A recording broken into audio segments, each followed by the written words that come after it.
Intinya tadi dua. Satu, dari Allah kepada kita. Yang kedua, dari kita kepada Allah. Lalu kamu ridha apa yang telah diperbuat dan kamu ikhlas pada apa yang kamu perbuat. Yang dari Allah kepada kita, kita ridha. Yang dari kita kepada Allah, kita ikhlas. Nah, selamat sudah tuh. Mengapa? Karena dari Allah kepada kita ridha, dan dari kita ikhlas. Dari Allah kepada kita dalam 24 jam kada sunyi daripada 4 hal. Pasti ada 4 ini yang kita terima dari Allah. Pertama, nikmat. Itu kada boleh tidak, pasti ada. Setiap saat kita terima nikmat dari Allah. Yang kedua, bala. Bala pasti ada kita terima dalam kehidupan kita. Yang ketiga, khair, kebaikan, beribadah, taat. Yang keempat, syar, kejahatan. Kalau kita diberi Tuhan duit umpamanya 10.000, kita wajib ridha dengan Allah selaku yang memutuskan. Kita wajib ridha dengan keputusan itu, dan kita wajib ridha dengan yang diputuskan duit 10.000 tadi, dan kita wajib syukur dengan itu duit 10.000.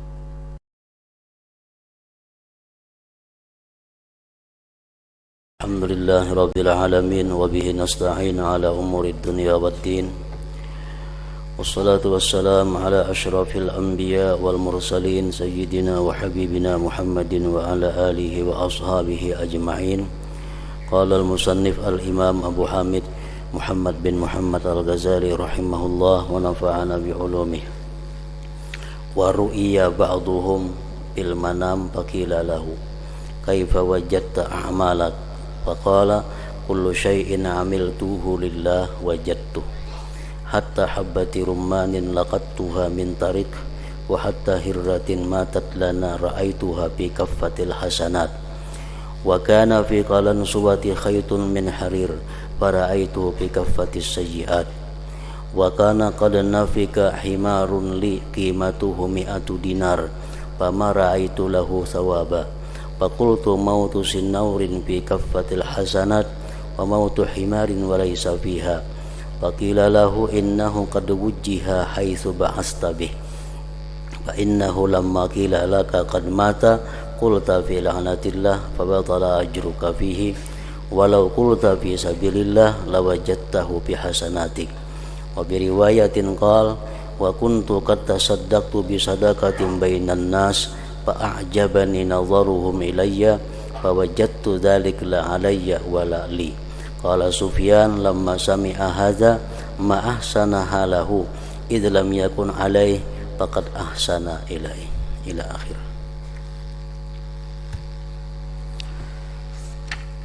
Makna daripada kalamul Imam Abu Hamid Muhammad bin Muhammad al-Ghazali rahimahullah wa nafa'ana bi ulumih. Sebagian mereka orang-orang salihin dimimpikan di waktu tidur,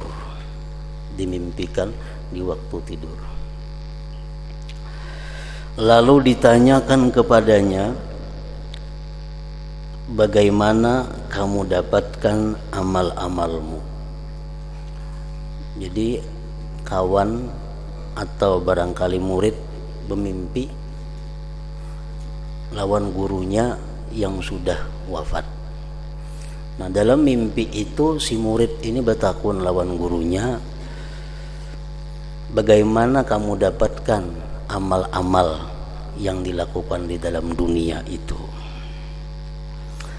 Maka ia menjawab, setiap sesuatu yang kukerjakan karena Allah, maka saya dapatkan. Setiap sesuatu amal ibadah, amal perbuatan yang kukerjakan karena Allah, maka saya dapatkan.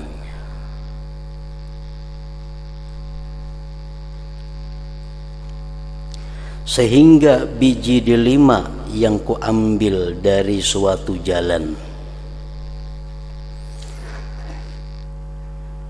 dan sehingga kucing yang mati milik kami, saya melihatnya dalam daun timbangan amal kebaikan. Pernah dahulu Sidin rupanya ada membuangi biji delima, sabiji di jalan. Itu mengganggu jalan orang, ngarannya biji itu ada di tengah jalan, bisa terdangsar orang, bisa tak apa. Jadi dibuangi, disisihkan biji delima tadi. Maka Sidin dapati pahalanya itu ada di akhirat. Kucing Sidin mati. Kucing mati, Sidin dapati juga pahalanya ada di akhirat. Artinya hal-hal yang sekecil itu akan terlihat di akhirat balasan apa yang dilakukan. Sesuai dengan firman Tuhan, "Faman ya'mal mithqala dzarratin khairan yarah wa may ya'mal mithqala dzarratin syarran yarah." Allah sudah menjelaskan barang siapa yang beramal seberat biji sawi kebaikan, dia akan melihat ganjarannya di akhirat. Dan siapa yang beramal seberat biji sesawi tapi kejahatan, itu pun akan dia lihat balasannya di akhirat.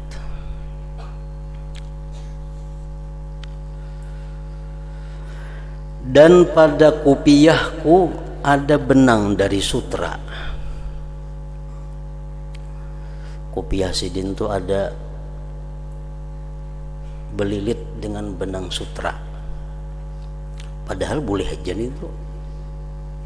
Kan laki-laki boleh memakai sutra asalkan sedikit, asalkan lebih banyak kada sutranya. Namun 100% sutra, nah tuh kada boleh dipakai laki-laki.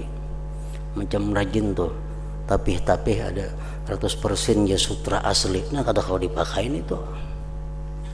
Tulis sutra dustainya, lain sutra bujuran.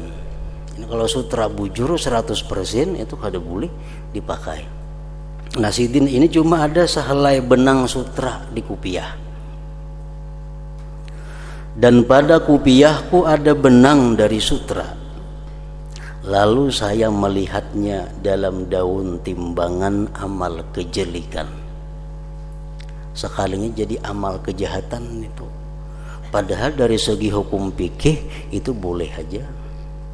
Tapi karena tujuannya memakai itu kada karena Allah, tujuannya memakai itu mungkin untuk mencari kemasyhuran atau menampakkan sesuatu kemegahan, nah itu menjadi sesuatu amal kejahatan walaupun hanya sehelai benang sutra.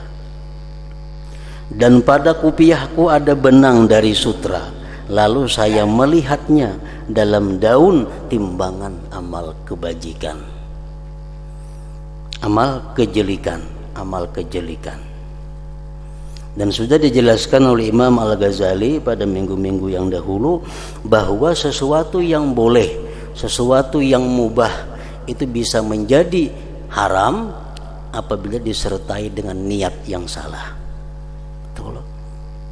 Perbuatan yang sebenarnya menurut fikih boleh, tapi karena niatnya kada bagus berubah menjadi haram.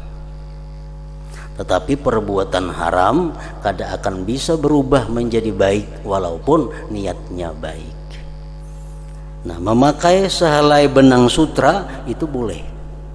Tapi kalau niatnya tadi kada baik, maka dia akan menjadi amal kejelikan. Lalu saya melihatnya dalam daun timbangan amal kejelikan.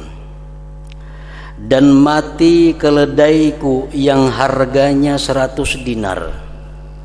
Lalu saya tidak melihat baginya pahala. Kucing tadi mati, ada pahalanya.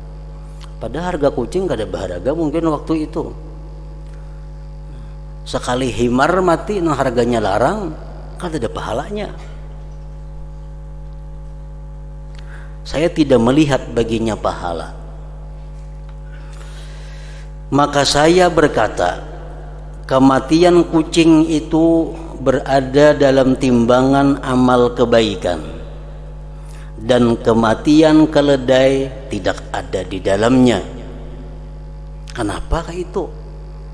Sesuatu yang kada baharaga mati ada pahala, tapi sesuatu yang mahal hilang mati,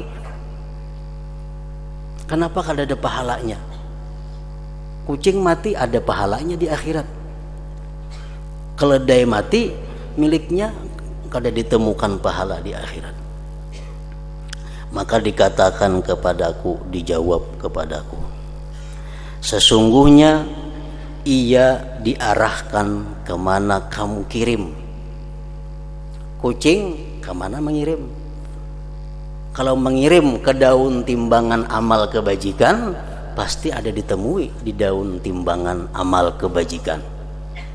Kalau keledai itu mati tapi kada dikirim ke sana, kada akan bisa ditemui di sana. Tergantung kitanya mengirim ke mana.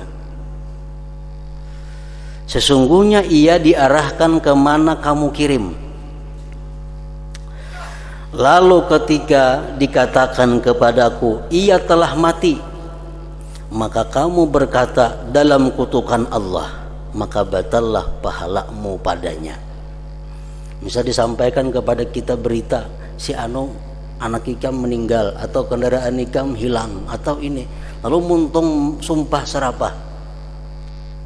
Artinya kada sabar, kada ridha dengan kehilangan sesuatu tadi, maka batallah pahalamu padanya, kada berpahala lagi. Jadi himar tadi walaupun larang harganya, mati, tapi waktu kematian himar itu tidak disertai dengan keridhaan dan kesabaran, kada berpahala jadinya. Orang yang punya anak 2 meninggal sebelum balik, dia akan menyambut di pintu surga kepada kedua orang tuanya. Itu hadis Nabi, ada seperti itu. Orang nang mati 2 ikung anak belum balik anaknya, mati 2 ikung atau selebihnya, dia akan merupakan modal yang besar untuk masuk ke surga bagi kedua orang tuanya, apabila kematian 2 anak itu disertai dengan kesabaran dan keridhaan. Bila kada disertai dengan 2 itu, kada akan bisa jadi amal kebaikan.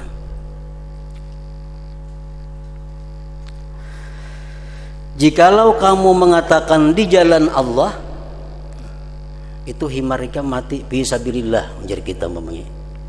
Artinya ridha dengan apa yang ditentukan Allah, niscaya kamu mendapatkannya dalam amal kebaikan.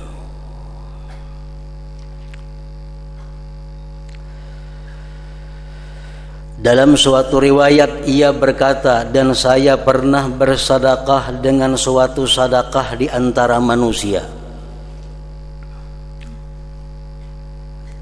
lalu pandangan mereka kepadaku menyenangkanku. Begitu bersedekah, ada orang melihat, timbul di hati senang, sedekah ini dilihat orang. Ini artinya apa? Riya itu datangnya pada waktu melakukan kebaikan, bukan sebagai pendorong berbuat baik. Ada riya nang jadi pendorong, itu lain lagi kisahnya. Ini pendorongnya baik aja, pendorongnya motivasinya karena Allah. Begitu orang melihat timbul senang hati.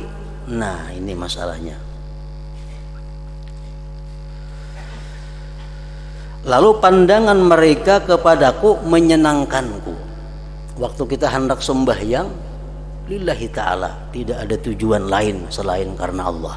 Sembahyang sampai 2 rakaat sembahyang, datangan orang. Nah, kalau kita merasa dilihat orang sembahyang kita, hati kita senang. Nah, ini.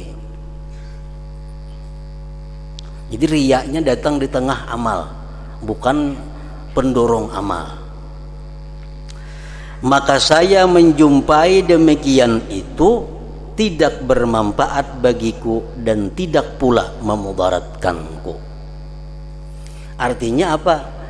Sedekah pun itu jadi pahala kada, jadi dosa kada. Artinya di akhirat nol, kada ada apa-apanya. Padahal waktu bersedekah itu asal mulanya ikhlas. Begitu dilihat orang timbul senang. Nah, timbul senang. Sekali di akhirat kadada napa-napa, pahalanya kadada, dosanya kadada. Maka saya jumpai demikian itu di akhirat, artinya tidak bermanfaat bagiku dan tidak pula memudaratkan. Sufyan Ats-Tsauri berkata ketika mendengar ini kisah, Sufyan Ats-Tsauri memberikan komentar. Ujar Sidin, alangkah bagus keadaannya karena ia tidak memudaratkan atasnya.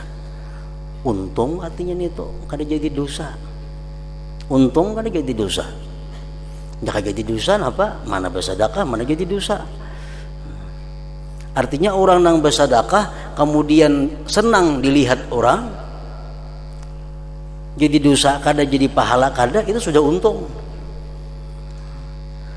Lalu ia Allah berbuat baik kepadanya. Itu ngarannya Allah masih berbuat baik kepada orang itu. Kada disiksanya, kada diazabnya karena riyaknya tadi.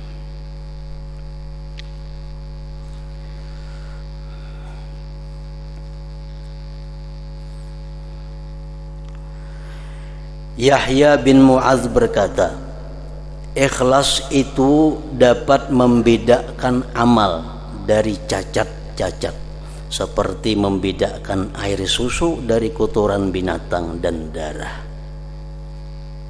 Nah, jadi amal ibadah kita ini kada akan bisa diketahui baikkah kadakah, belum bisa diketahui sebelum ada ikhlasnya. Nah, ikhlas itulah yang jadi pembeda mana amal nang bisa kita dapati di akhirat, mana amal nang kada bisa dibawa ke akhirat. Itu ikhlas nang menentukannya.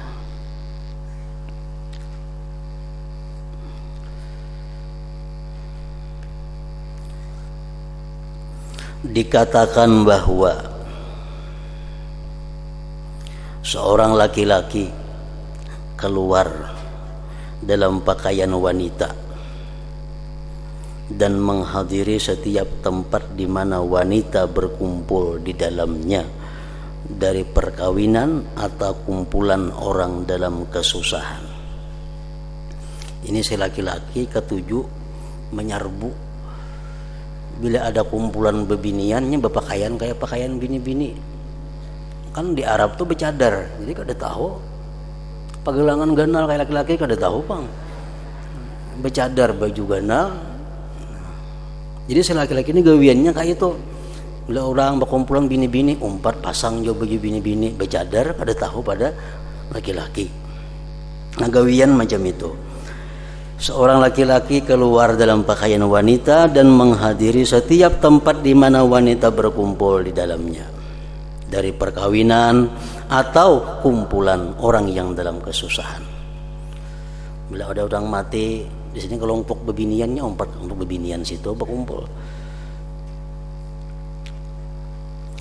Lalu bertepatan bahwa ia pada suatu hari menghadiri tempat yang padanya tempat berkumpulnya wanita, lantas mutiara dicuri. Artinya ada orang kehilangan mutiara dalam kumpulan itu, misalnya 2-30 bini-bini. Saya kong ingin tadi umpat di situ. Lalu ribut, ada yang hilang mutiara. Kumpulan bini-bini itu ada yang kehilangan mutiara. Maka mereka berteriak agar tutuplah pintu, kunci lawang, sehingga kami memeriksa satu persatu. Nah, pajang ketahuan ini. Tutuplah pintu sehingga kami periksa. Maka mereka memeriksa satu demi satu. Dicari di kantong, cari di sini. Kalau ada menyimpan mutiara tadi, sehingga sampailah giliran kepada laki-laki tersebut dan seorang wanita bersamanya. Pak Ampihan ada seekong laki-laki, seekong laki-laki tadi lawan seekong bini-bini, ada giliran beluman lagi. Tinggal berdua lagi yang belum diperiksa. Maka ia berdoa kepada Allah Ta'ala dengan ikhlas. Nang menyerbu tadi berdoa. Seraya berkata, jika saya selamat daripada yang memalukan ini, maka saya tidak mengulangi kepada perbuatan seperti ini. Berdoa di situ dengan ikhlas karena Allah. Andai kata inya kada tasupani dalam masalah ini, inya ampih melakukan nangka itu. Kan kada boleh berkumpul bini-bini itu, bergabung-gabungan itu. Maka mutiara ditemukan beserta wanita itu. Nah, sekalinya mutiaranya ada, kada jadi hilang. Maka tadi hilang mutiaranya, sekalinya ada mutiaranya. Lalu mereka berteriak agar melepaskan wanita merdeka itu. Kami telah mendapatkan mutiara itu. Jadi selamat artinya daripada dipermalukan di tengah-tengah manusia. Artinya bahwa ikhlas itu bukan hanya menyelamatkan kita di akhirat, tapi juga ikhlas itu pun menyelamatkan kita dari kemaluan, dipermalukan di alam dunia ini.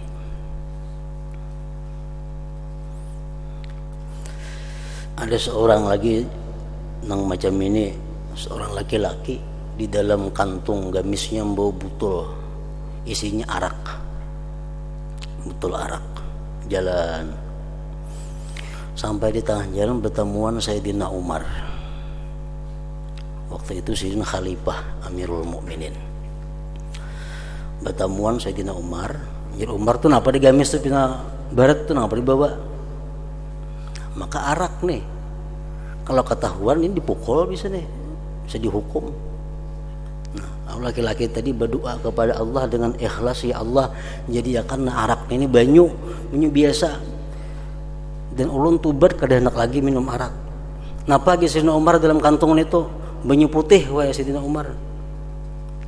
Sini aku periksa aja Sayyidina Umar. Periksa, sekalinya banyu putih bujur, hilang araknya kada ada lagi. Nah, selamatlah laki-laki tadi daripada penjara, daripada hukuman. Nah, karena doanya itu dengan ikhlas. Nah, jadi kita andai kata kita berdoa tuh seperti dalam keadaan seperti tadi, nah tentu doa kita akan dikabulkan oleh Allah Subhanahu wa taala.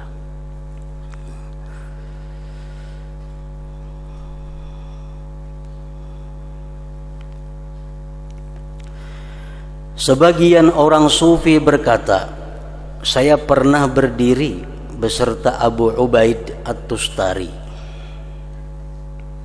dan ia sedang menanami tanahnya setelah asar dari hari Arafah. Sidin betani, rahatan menanami tanah. Lalu sebagian temannya dari Wali Abdal melewatinya.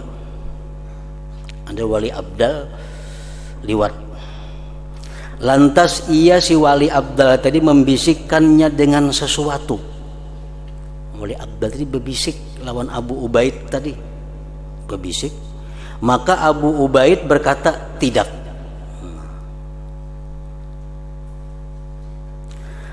Lalu teman itu berjalan. Tidak tadi nang membisiki tadi berjalan hilang. Seperti awan yang mengusap bumi sehingga ia hilang dari mataku. Maka saya bertanya kepada Abu Ubaid, apa yang ia katakan kepadamu? Napa garang dibisiki sidin tadi? Maka jerpian tidak itu. Abu Ubaid menjawab, ia memintaku agar saya menunaikan ibadah haji bersamanya. Ingin tadi membawai aku naik haji. Kan orang Wali Abdal tuh sekejap pin sampai sudahnya ke Arafah situ. Nah, anak dibawainya bahaji. Lalu saya menjawab tidak. Kok ada hendak bahaji. Saya bertanya, mengapa tidak kamu kerjakan? Kenapa kada akun bahaji dibawa orang 4 rabang di Wali Abdal tadi, kenapa kada akun? Ia menjawab, Abu Ubaid tadi menjawab, saya tidak mempunyai niat tentang menunaikan ibadah haji. Aku kada berniat naik haji tahun ini. Kada berniat naik haji tahun ini. Dan saya telah berniat bahwa saya akan menyempurnakan tanah ini pada sore ini. Besokan tadi aku berniat hendak menyelesaikan tanaman ini. Kada hendak niat naik haji. Nah, jadi ada orang bawa naik haji, aku jawab tidak. Maka saya takut kalau saya melakukan haji besertanya karenanya. Nah, aku ini takutan kalau aku naik haji itu karena dibawainya nih tuh, nah. Karena Allah, karena dibawainya. Maka saya menghadapi kutukan Allah Ta'ala. Dikutuk Allah aku. Karena saya memasukkan dalam suatu amal bagi Allah sesuatu selainnya. Kan haji ibadah. Nang ibadah itu mestinya murni karena Allah. Kalau aku bercampur karena Allah dan karena dibawainya tadi, dikutuk Allah aku. Baik aku menuntungakan tanamanku ini, nah sudah aku niatakan bisukan tadi. Maka apa yang saya di dalamnya itu lebih besar menurutku daripada 70 kali haji. Nah, apa yang kulakukan ini lebih ganal pahalanya daripada 70 kali haji. Nah, naik haji dibawai orang artinya cuma kada ada niat, kada mau. Ada kayak kita, mau kita jangan naik haji di Burung Kabanjar aja menggagas sudah. Baru Kabanjar nah gratis makan dijamin, kada tahu niat tahu kada lagi, tolak kan sudah. Nah, ini dibawain naik haji. Cuma karena kada ada niat tahun ini naik haji, kada mau naik haji. Nah, jadi niatnya.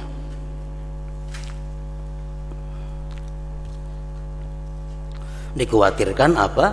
Aku naik haji itu karena dibawainya itu. Nah, jadi bercampur karena Allah dan karena dibawainya. Diriwayatkan dari sebagian mereka, ia berkata, saya pernah berperang di laut, perang sabilillah. Lalu sebagian kami menawarkan keranjang rumput. Sekalinya di kapal itu ada orang menawarkan keranjang. Lalu saya berkata di dalam hati ini begeritik, saya membelinya, baik kutuk hariha keranjang ini murah harganya.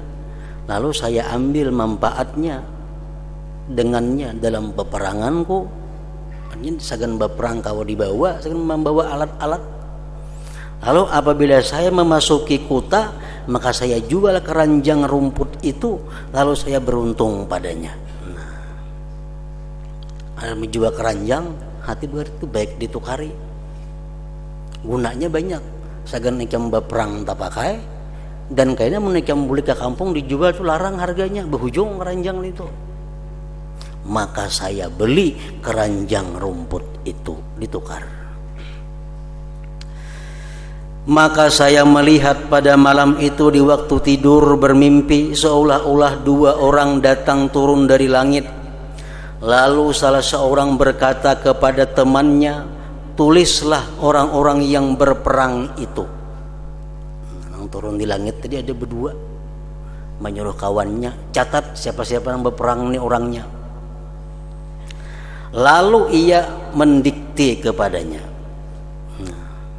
si fulan keluar, artinya berperang untuk bertamasa. Ini berperang sekaligus beremian. Si fulan keluar karena ria. Nah, saya kemudian yang 4 berperang supaya dinilai orang jagau, dinilai orang pahlawan kayaknya. Si fulan berperang untuk berdagang. Ini berperang sambil membawa jamu, membawa obat macam-macam, berjualan. Dan si fulan fisabilillah. Nah, ini fisabilillah, dicatat, ditulis. Kemudian ia memandang kepadaku dan ia berkata, nah, giliranku pulang nih, tulislah si fulan keluar untuk berdagang. Nah, ini tulis, ini pedagang nih yang keluar nih. Maka saya berkata, Allah, Allah, tentang urusanku. Saya tidak keluar untuk berdagang. Aku berperang ini kada berdagang. Dan tidak ada bersamaku suatu perdagangan. Yang dibawa ke dada.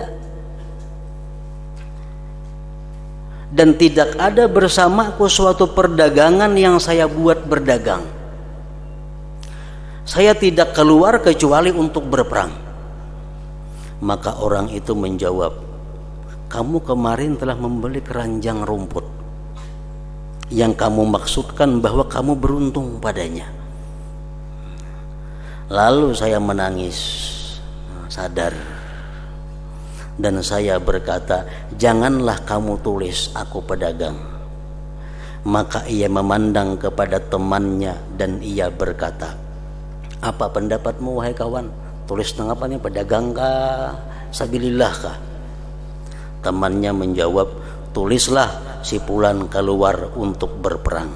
Hanya saja ia membeli di perjalanannya keranjang rumput agar ia beruntung padanya. Nah, sehingga Allah Azza wa Jalla memutuskan padanya dengan apa yang dia lihat. Nah, tulis jadi hulu ini keluar fisabilillah di tengah jalan nukar keranjang tadi kena Tuhan tasarah memutuskan kayak apa. Nah, jadi kada kawan kayak itu kita masih belum tentu. Apalagi kita mulai kampung, misalnya kita naik ke haji, mulai kampung sudah niat dagangnya ada. Mulai kampung bawa jamu ini situ payu, membawa ini di sini Makkah payu, bakutak-kutak yang dibawa sudah. Itu sudah jelas mulai di benua. Ini di Makkahnya kayaknya nah. Di Makkah melihat ada barang yang bagus, di kampung nih untung baik nukar sini nah. Nah itu sudah jadi masalah. Sudah jadi masalah.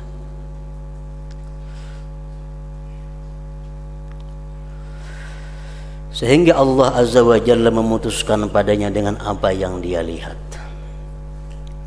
Sari As-Saqati rahimahullah ta'ala berkata, sesungguhnya kamu mengerjakan salat 2 rakaat dalam tempat yang sunyi yang kamu mengikhlaskannya adalah lebih baik bagimu daripada menulis 70 hadis atau 700 hadis dengan ketinggian, dengan niat yang kada baik artinya.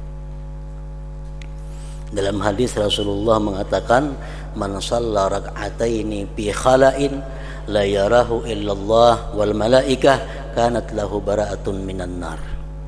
Siapa sembahyang 2 rakaat di tempat yang sunyi, yang hanya Allah yang tahu dan para malaikat, 2 rakaat saja ikhlas, maka Allah selamatkan dia daripada api neraka. Dalam riwayat lain ada, Allah cabut dia dari golongan orang-orang yang munafik. 2 rakaat lagi sembahyang cuma ikhlas di tempat yang tidak dilihat oleh siapapun. Sebagian mereka berkata, pada keikhlasan sesaat itu terdapat keselamatan abadi. Tetapi ikhlas itu jarang sekali. Dan dikatakan ilmu adalah bibit dan amal adalah tanaman dan airnya adalah ikhlas. Artinya kada berbuah mungkin disiram. Bibitnya ada, tanamannya sudah, cuma kada akan tumbuh baik berbuah kalau kada disiram. Sebagian mereka berkata, apabila Allah membenci seorang hamba, alamat orang yang dibenci Allah artinya, maka dia memberinya 3 perkara dan mencegahnya 3 perkara, yaitu dia memberinya persahabatan dengan orang-orang yang saleh dan mencegahnya menerima dari mereka. Allah berikan dia ini karunia ke-7 bakawan lawan orang saleh dan disukai oleh orang-orang saleh. Ini untung. Tapi inya kada bisa mengambil apa-apa dari orang saleh itu. Berkahnya kada dapat, ilmunya kada dapat, apanya kada dapat. Nah, ini alamat orang yang dimurkai Allah. Dekat dengan orang saleh, akrab dengan orang saleh, tapi kada dapat napa-napa dari orang saleh. Kada dapat berkahnya. Ini tanda orang dimurkai Allah. Artinya apa? orang saleh haja kawan inya kada dapat napa-napa, apalagi orang nang kada saleh. Orang saleh haja kawannya kada bisa membaiki kelakuannya, apalagi orang nang kada saleh. Mestinya berkawan tuh ada pengaruhnya, ada ini kada. Nah itu alamat. Yang kedua, dan dia memberinya amal-amal salih dan mencegahnya keikhlasan padanya. Bersedekah orang ini ketujuh, sembahyang malam ketujuh, semua ibadah ketujuh, tapi kada diberi Allah ikhlas. Nah, kada diberi Allah ikhlas, sama aja kada dapat napa-napa kena.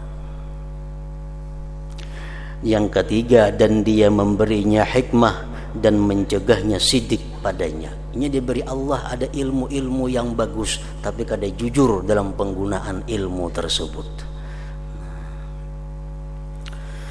As-Susi berkata, yang dikehendaki oleh Allah dari amal para makhluk adalah keikhlasan saja.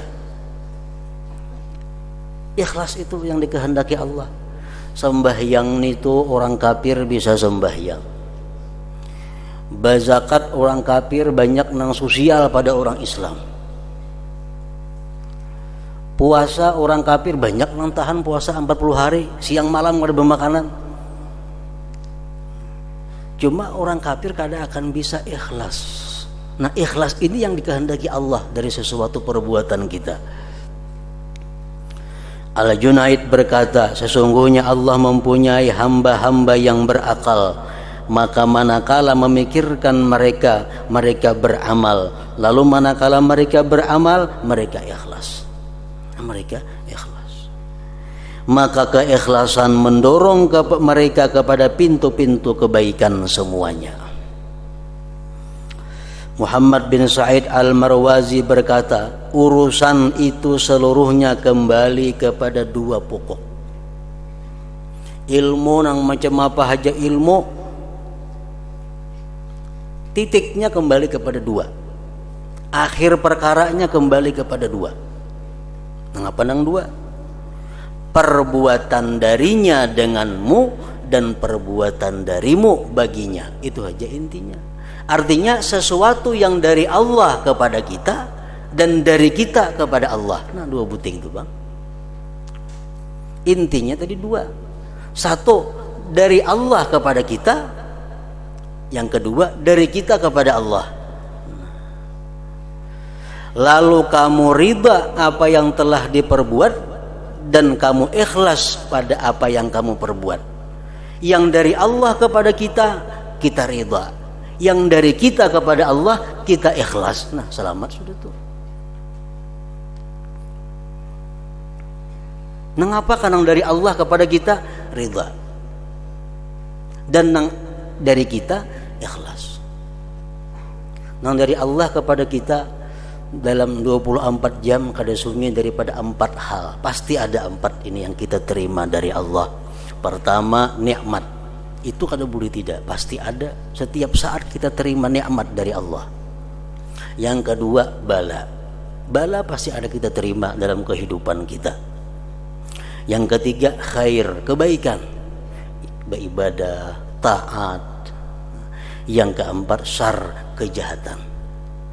Nah, Allah memberikan kita 4 itu kepada kita. Nikmat, bala, baik, jahat. Terhadap yang 4 itu kita wajib ridha. Nikmat yang pertama, kesehatan umpamanya, itu nikmat. Kekayaan nikmat. Nah, itu kita wajib ridha. Wajib ridha pertama bil qadhi, dengan yang memutuskan. Allah artinya. Kita wajib ridha, kita menerima nikmat. Kita terima nikmat, kita wajib ridha dengan yang memutuskan, Allah. Kita wajib ridha bil qadha, dengan keputusan itu. Dan kita wajib ridha dengan yang diputuskan. Taat tadi, nikmat tadi. Dan kita wajib syukur atas nikmat itu. Kalau kita diberi Tuhan duit umpamanya 10.000, Kita wajib ridha dengan Allah selaku yang memutuskan. Kita wajib ridha dengan keputusan itu. Dan kita wajib ridha dengan yang diputuskan, duit 10.000 tadi. Dan kita wajib syukur dengan itu, duit 10.000. Nah, jadi bila kita dapat nikmat itu kita wajib 4. Satu, ridha dengan dengan Allah, ridha dengan keputusannya, ridha dengan yang diputuskannya, wajib mensyukurinya. Karena ini ketentuan nikmat. Yang kedua yang kita terima bala. Bala sesuatu yang kadang menyenangkan kita. Mengapa kadang-kadang menyenangkan kita? Bala, lampu pajah, bala. Makanya disuruh innalillah wa inna ilaihi raji'un. Karena kadang menyenangkan kita. Nah, kita dapat bala itu wajib 4. Pertama, wajib ridha dengan yang memutuskan Allah. Kita wajib ridha dengan keputusan Allah itu. Kita wajib ridha dengan yang diputuskan balanya itu. Dan kita wajib sabar atas Allah Subhanahu wa ta'ala. 4 perkara. Yang ketiga yang kita terima dari Allah adalah kebaikan, taat, ibadah. Nah, itu pun 4 kita wajib. Pertama, kita wajib ridha kepada qadhi Allah. Wajib ridha kepada keputusan Allah. Wajib ridha kepada apa yang diputuskan Allah. Dan wajib kita mengingat nikmat dari Allah supaya jangan ujub. Kita misal telah menyelesaikan puasa pada hari ini. Puasa buka sampai waktunya. Wajib kita 4. Ridha dengan yang memutuskan Allah. Ridha dengan keputusannya hari ini aku puasa. Ridha dengan yang diputuskannya puasanya itu. Yang keempat, bahwa ini semua adalah anugerah dari Allah. Nah, wajib juga itu. Yang keempat, syar, kejahatan, maksiat. Imma maksiatnya kita atau maksiatnya orang lain pada kita. Itu yang wajib 3 aja. Umpamanya kita diputuskan melakukan maksiat, kita wajib ridha kepada Allah yang memutuskan. Yang kedua, kita wajib ridha dengan keputusan Allah. Yang ketiga, kita membenci maksiat itu selaku yang diputuskan. Yang keempat, kita wajib tobat daripadanya. Kalau dari kita, kalau dari orang, kita wajib amar ma'ruf nahi munkar. Nah, misalnya anak kita berbuat maksiat, kita wajib ridha Allah yang memutuskan anak kita berbuat maksiat. Kada boleh kita kesal, kenapa anakku nang jadi ahli maksiat nih, maka aku sudah mendoakan siang malam. Nah, kada boleh itu. Kita wajib ridha anak kita yang dipilih Tuhan untuk pelaku maksiat. Kita wajib ridha dengan keputusan itu. Tapi kita benci dengan kemaksiatan si anak itu. Dan kita wajib amar ma'ruf nahi munkar kepada si anak yang melakukan maksiat tadi.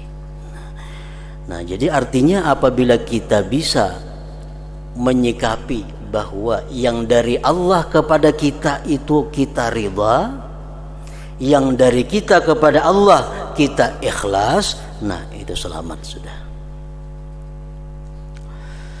Jadi kamu telah bahagia dengan 2 pokok ini dan beruntung di 2 negeri, dunia dan akhirat. Nah, kemudian penjelasan tentang hakikat ikhlas.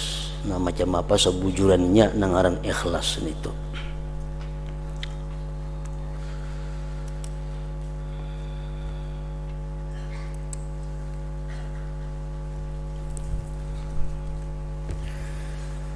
أفضل الذكر فاعلم أنه لا إله إلا الله